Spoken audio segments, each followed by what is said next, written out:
Kate that's coming on the stage next. Just letting everybody know, Adam has signed copies of their poetry book at registration at the table. So if you want to collect one of the books, please make your way over and collect one of the books.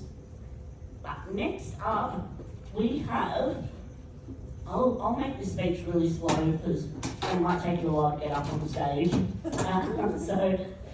We've got Kate Feigler, and Kate is one of the project advisory group members, and Kate's going to be speaking about the road less travelled. So Kate lives in Albury and has done so for the past 15 years, and since 2022 has been in public speaking in the disability advocacy space. Kate has a strong history of volunteering and has been a volunteer for the Good Friday Appeal for the past 20 years, and I believe she travels to Melbourne every year to do so, and for the Olivia Newton-John Wellness Walk for the past 12 years. Kate also tutors primary school students in the Cole community and loves working with the PAG since the beginning, especially learning from everyone and creating a professional and social network. And Kate is just getting set up, but please put your hands together for Kate because she's going to make an entrance and I will go off the stage.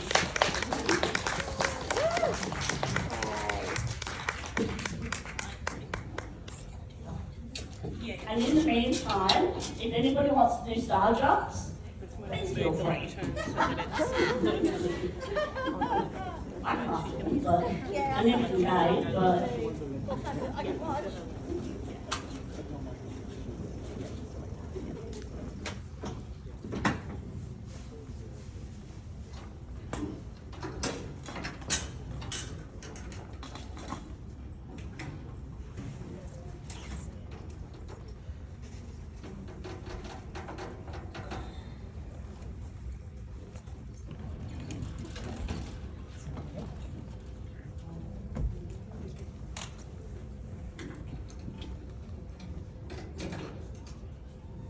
I know one of the things that Mel doesn't like about this chair is the fact that it get quite tall. That helps help with the lectern. So just give me a moment to set up.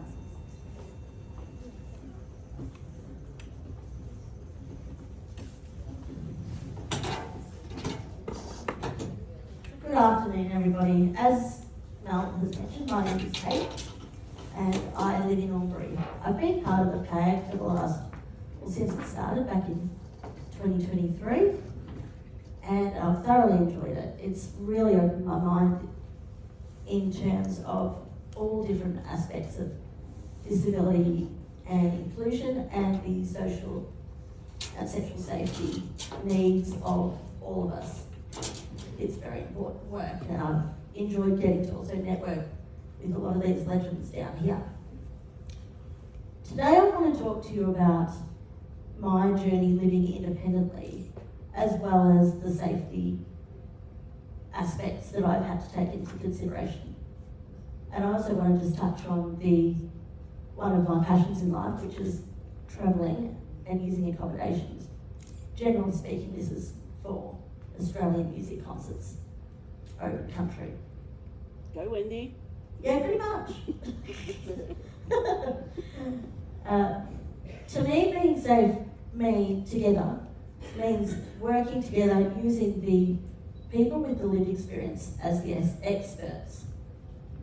We are all learning from each other, but having the experts in the room at any table, whether it be transport, community level, accommodation, is vital, and the only way we can move forward in a collective way and have equal access for all, which at the end of the day is, I think, what we're all here to try and achieve. One of my biggest achievements in life has been becoming independent and moving out of home. I lived up until I was 27 with my parents, who unfortunately can't be watching today. But one of the biggest things I learned from them was the need to be as independent as you possibly can, no matter what level that ends up being.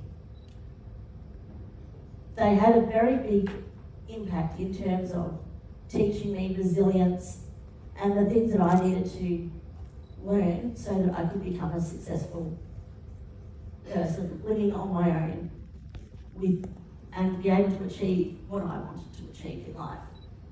They were incredibly supportive. My family and friends are very lucky. When I moved, however, actually before I moved, they also, one of the things they were able to do was give me experiences of what I may face when I do move, just so that I had a little bit of understanding of what I was walking into. When I moved, I thought, bigger environment, bigger town, more services, more people to help. Unfortunately, on the whole, I was relatively mistaken. As far as safety aspects go and services, they're kind of hidden. Unless you ask for what's available, it's not really something that's publicly known. And I think for myself, I found that quite disappointing. Luckily, I'm a little bit of a nosy person, and I like to ask truly questions and finally get the answers. One of those moments was when I first moved into the house. I realised my house has smoke alarms, but I can't reach them. What do I do? Dad gave me the idea at the time, just ring the fire brigade, they'll have a solution somehow. But we didn't know what that was. Turns out there's actually a bit of a service that they do provide, which is having people come out to those of us that have disabilities or are elderly, and they will fix the smoke alarm batteries for you. Job done. Tick. That's one job off my list, to create a little bit of safety within my own home. One of the other aspects is I have CCTV cameras, and that just means that I don't have to open the door to anybody that I don't want to. I also have an app on my phone, which means that I can see who it is, so if it isn't someone for me, I can just talk to them through the app and explain where they need to go, because generally speaking these days it's to go to B&Bs.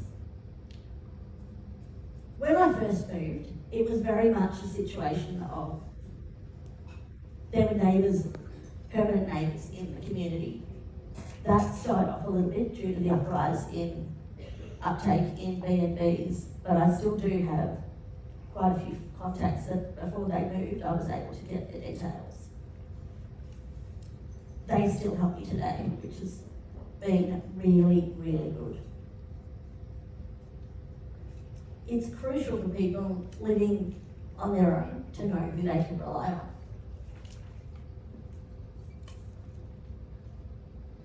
I've also, over the years since moving up to Albury, engaged in support workers.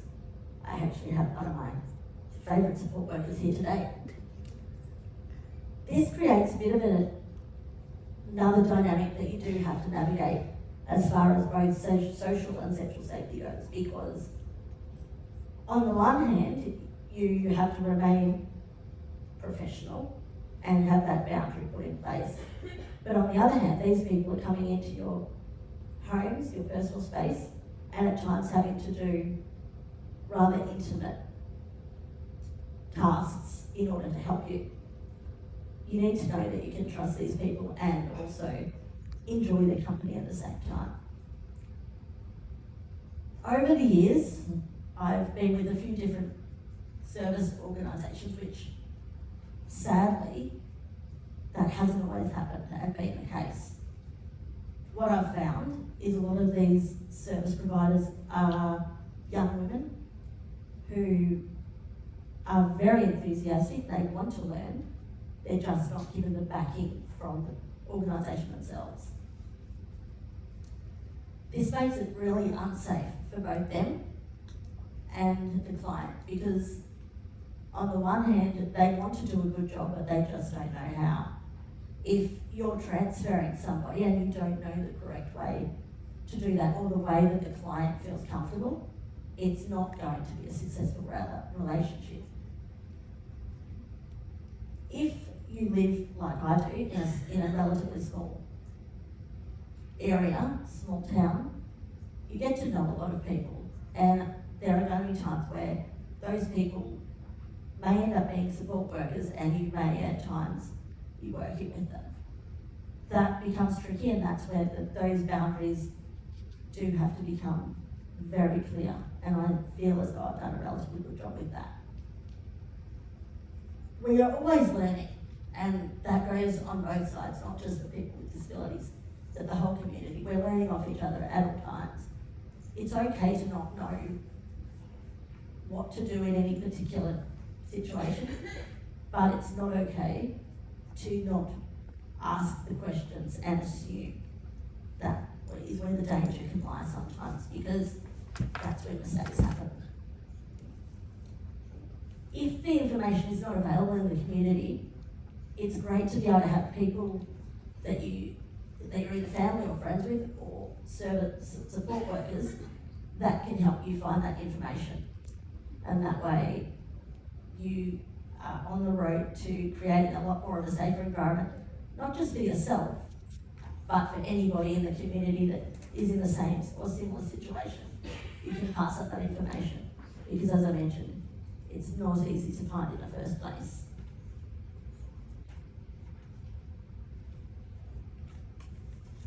As I mentioned earlier, I love Australian music.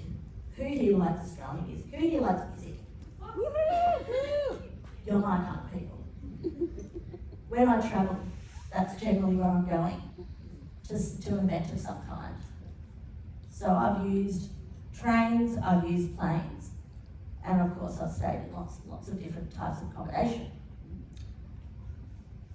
Travelling is daunting for anybody, especially those of us that just don't travel often.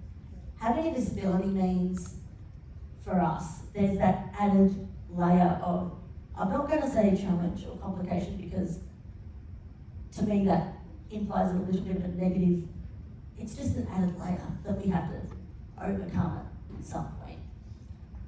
And I think for myself, a few of the things that I've learned over the journey has been to have a bit of a checklist of what you need, who you need to speak to, and when. Because that way you learn the service providers that are going to be available to you, whether it be at the train station or at the planes at the airport. I've found that trains services are a lot easier to navigate. However, they are few and far between. In Victoria, their own Travellers Aid is only in Melbourne, Seymour, and Flinders Street, I believe. And unfortunately, we have train stations all over the place, but they're just not manned with people that know the information that can help those of us with disabilities. Also, people in these organisations, they need the proper training in order to create a safe environment when we travel, but also for the conductors that we are also dealing with. And a lot of the time, I'm constantly being given the line, it is recommended training, not mandatory. We're in 2026, and to me that just means that safety is not necessarily a priority for these people. Yes, it might be a little bit of extra time, it might be a little bit of extra money, but surely the long-term gain is a bit of short-term pain. I also believe one of the issues with that also comes with when we are on particularly the train and I fall asleep. I fall asleep at the drop of a hat. Just ask anybody that I travel with. And if I get on the train, you've got people that need to obviously wake you up.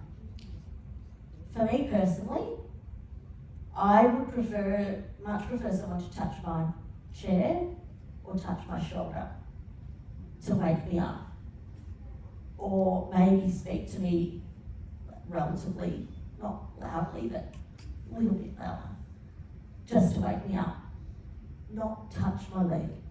That is just creepy, and I don't like it, and it scares me every single time. One of the ways that I've completely overcome that situation is I have my phone. I ask the people when I'm getting on the train what time am I getting to the destination. They tell me, so I get my trusty little alarm out, I set it, and the only person that will wake me up is, and I'm going to name drop here, Wendy Matthews. Only person that I wake up happy to if I'm half asleep. I've also been told I'm kind of scary to wake up. So I'll wake up in a good mood when that happens. When I get to the destination at the station, I'm generally met by somebody from Travelers Aid, and they will get me to my hotel. When I get to the hotel, I've had people tell me you can't ask the concierge to help you get your bags to your room.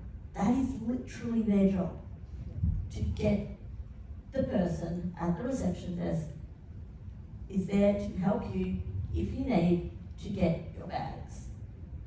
Thank God, because those doors to get into any motel room, I don't know anyone in here, but they are heavy. And I may have unintentionally left a few marks on a few over the journey.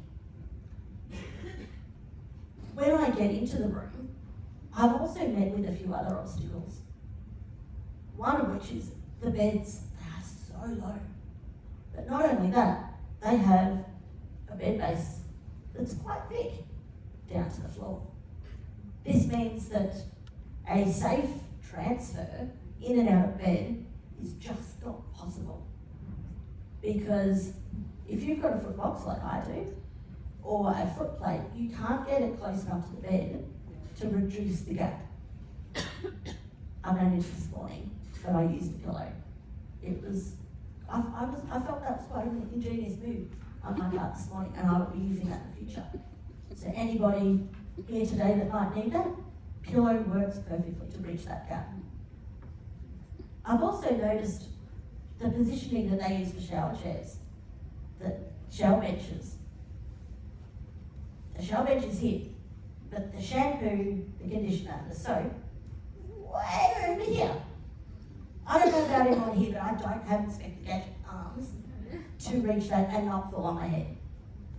And I've been told I'm not allowed to do that, fall on my head. So I think people that, again, I mentioned earlier, we need to be in the room of these decision-making processes that are happening. Otherwise, there is no way that we can expect those that don't live our lives to have the answers to create a safe environment for us. We don't want the narrative, our narrative, to be told by somebody else when we're telling our stories. So why do we want the decisions for safety made by people who don't live the lives that we live? In conclusion, advocating for yourself is so important if you can do it. It is daunting, it is confronting. However, it is also a really big, I always get a great sense of accomplishment when I'm able to step out of that comfort zone. If you can't do it, to have a trusted person is beneficial. Don't be afraid to speak up. It's your safety and your comfort, and everybody is entitled to that.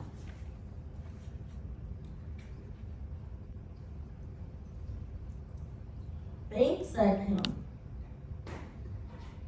Yeah, we have the right, like everybody else, to pursue their own level of independence, whatever that may be, whether it be supported or otherwise. We have the right, especially in 2026, we've come a long way, but we have a long way to go in terms of creating the lives that we want to live. But we need everybody, not just disability, work together and the rest of the community work together. We need everybody to come together so that we can achieve what would be my dream, which is access for all. And I hope that we are on the right path to do that. And I believe what we've done for the last 4 years has certainly brought us a lot further to creating that dream. Thank you.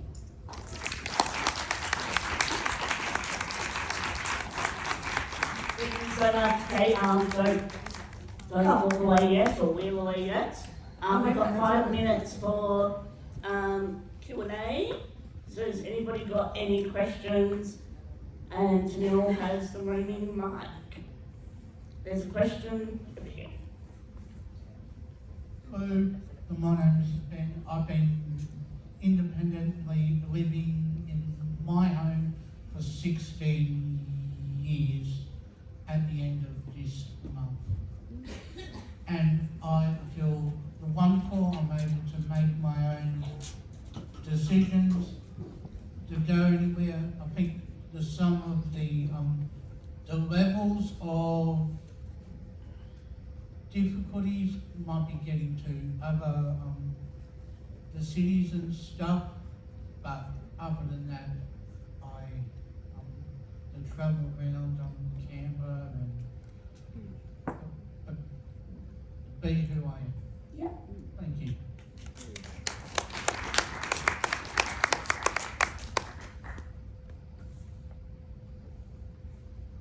Question over here?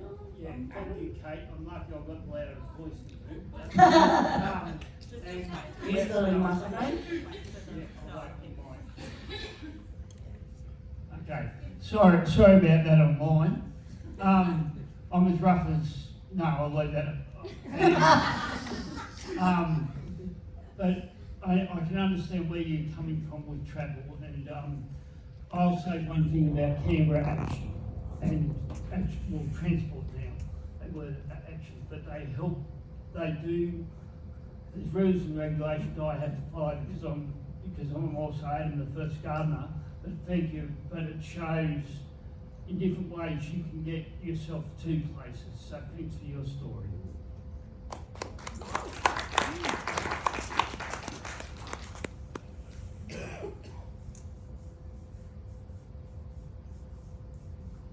Hello, Kate. I Can I just ask a bit of a strange question, I guess? If you could have an ideal world in terms of transport and accessibility, what would that look like? I think the first thing that comes to mind would be the policies and procedures that are put in place are followed by every single person on the team. Because what I find is the interpretation gets muddled in between conductors, whether it be regional and metro, even there's a division. And to me, that just creates more confusion and anxiety for any traveller, whether it be a disability or not, but in particular for those of us that need that little bit of extra help. I think that would be the first thing that I would want to be a lot more universal. The next thing would be, if they say that it's disability friendly, please let the person that's actually driving the coach or something know how to use the accessibility features. It's not a tick the box situation anymore, because that's not safe. And it's generally not done properly if they don't know how to do it, and because they're guessing as opposed to actually being trained in the proper way. And so I think for me, those two things for sure would go a hell of a long way to making a inclusive, safe, accessible environment for everybody. I hope I answered the question. Well, thank you for that, Kate, but don't get off the stage. Oh, okay. We are about to have a panel on the stage, but you just might want to talk among yourselves for a few moments while two people in wheelchairs get up the roller coaster again. So Jenny, after you, are you gonna